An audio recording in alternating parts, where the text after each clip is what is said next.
Even though I might have been temporarily insane at the time, I had lost none of my intellect. I knew that magical visions were certainly hypnotic.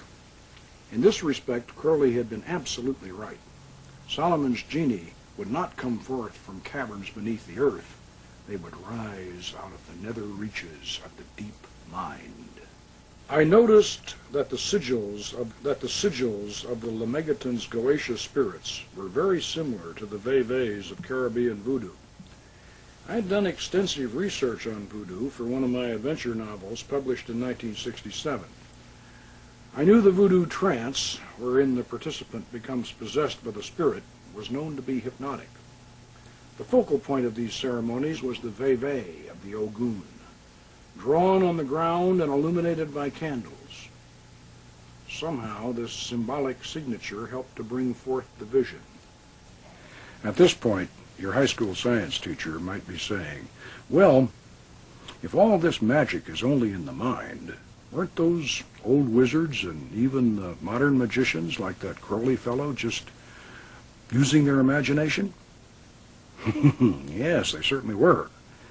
But the human imagination, inspired by its divine creator, is the most powerful force in the universe. A river of hopes and dreams that bears us all along on its flowing course, from the beginning to the end of time, from planet Earth out to the farthest star. Let us recall a few lines from the greatest of the Romantic poets, William Wordsworth. Of shouting angels in the imperial thrones, I pass them unalarmed. Not chaos, not the darkest pit of lowest Erebus, nor aught of blinder vacancies scooped out by help of dreams, can breed such fear and awe as fall upon us when we look into our minds, into the mind of man. With that in mind, let's look at the philosophy and the psychology that lies behind this powerful system. To begin with, we should not make the mistake of thinking that those old magicians were credulous and naive enough to believe that they could physically manifest the kind of heavenly glories and hellish horrors that Bosch and Blake depicted. These artists, like the Hollywood movie makers of today, symbolized the subtle power of magic with intense and sometimes lurid physical images. In magical operations, the roof does not fly off as choirs of angels descend in blinding rays of light, nor does the floor crack open to disgorge a horde of fire-breathing demons. The actual effects of magic are very powerful, but they are also subtle and subjective. As Cornelius Agrippa, one of the greatest of the Renaissance magicians, explained, there is another meaning than what is writ in the bare letters about this magical art. We must not look for the principle of these grand operations outside of ourselves. It is that internal spirit within us which can very well perform whatsoever the monstrous mathematicians, the prodigious magicians, the wonderful alchemists, and the bewitching necromancers can effect. Heinrich Cornelius Agrippa was certainly an honored philosopher and magus, but we should remember that King Solomon was considered to have been the wisest man who ever lived. The wisdom of Solomon was proverbial. Therefore, we should not be surprised to discover that Solomon's art of magic was actually an ancient system of psychology. But before we assume that the spirits of our brass vessel are merely a collection of private individual fantasies and yearnings, we must remember that the ancient philosopher known as Hermes Trismegistus, called thrice greatest Hermes, declared in his famous emerald tablet, "True it is, without falsehood, certain and most true, that that which is above is like to that which is below, and that which is below is like to that which is above, to accomplish the miracles of one thing." Based upon this profound revelation, the Magi of classical times, the later medieval sorcerers, and the Renaissance magicians believed that the human mind was a miniature functioning model of the vast universe itself. The greater universe could be manipulated by magical operations within the personal sphere. Hermes Trismegistus had even gone so far as to suggest that in days of old men had created their own lesser gods. An ancient, outmoded, superstitious belief, your high school science teacher might say. Well, ancient, yes, but hardly obsolete. After 2,000 years, this strange statement by the original founder of Hermetic philosophy was finally explained in modern terms by the eminent psychologist Carl Gustav Jung.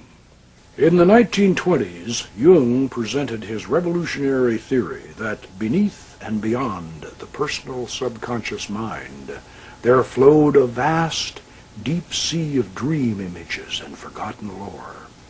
He referred to this as the collective unconscious. This mysterious psychic ocean was not the exclusive property of any individual human being. It was a dimension shared by all of us. Here one might discover the great archetypes of mythology, the heroes, the beautiful courtesans, the martyred saints, and the monstrous villains of our past. Here were the mysterious man-created gods which Hermes Trismegistus had written about so long ago. And here were the demons of King Solomon's brass vessel. Jung's famous colleague, Sigmund Freud, was quick to realize the significance of what Jung had discovered, or rediscovered, and Freud was horrified by it. "Carl," he whispered, "you must not present this theory to the public, for if you do, you will release a black flood of occultism."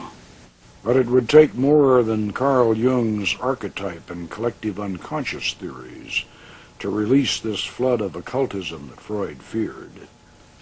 Theories by themselves do not produce results. For results, the magician still depends today, as he did thousands of years ago, on methods and techniques. Since time immemorial, magicians have placed themselves and others into states of trance, during which visions and oracles were received. We now know that this process was hypnotic, and that all the phenomenon we have come to associate with modern hypnosis was in fact known and practiced by ancient sorcerers under the guise of fascination, spellcasting, and enchantment. The powerful hypnotic effect achieved through a fixed gaze on a reflective surface is the reason why the crystal ball or shoe stone and the dark mirror or speculum were used by wizards of olden times as their spiritus loci, the actual place where angels and spirits could be conjured to visible appearance. This was, and still is, a hypnotic process. And yet the final secret of how to employ these magical aids was always missing. With all the atmosphere, the philosophy, the paraphernalia, the powerful conjurations, and the hypnotic effects, a spontaneous vision in the crystal or in the dark mirror always depended upon some special psychic ability. One had to be a natural medium. And for all my toxic fever dreams and my hypnotic experiments, I had certainly become a mystic, but not a clairvoyant. But yet there had to be a way that anybody with the desire and the determination could summon these spirits to visible appearance and have conversation with them.